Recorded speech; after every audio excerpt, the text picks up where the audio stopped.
A friend of mine recently told me that Islam is like basically a complete version of Christianity and Judaism, where he said Quran contains both Judaism and Christianity. How would you respond to that?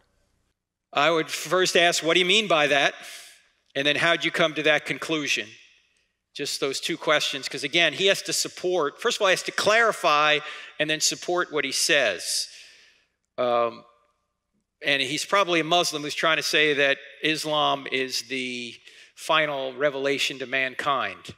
And I would ask him for evidence of that. Why do you think Islam is the final revelation to mankind? In fact, you can even use the Quran to point out that it's not.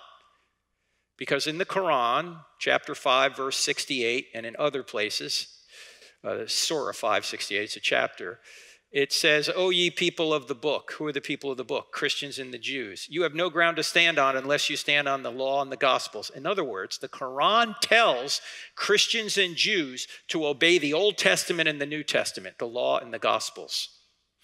Now, if we go back to the Old Testament and the New Testament, it leaves no room for the Quran.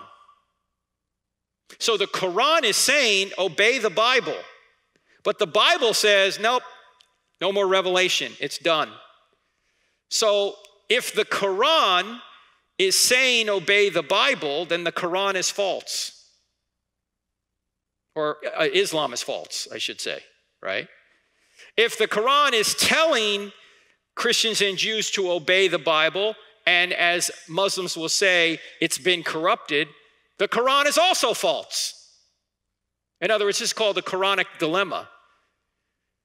Whether you obey the Bible or not, the Quran must be false. Because if the Bible's true, the Quran is false. If the Bible's false, the Quran is telling you to obey a false document.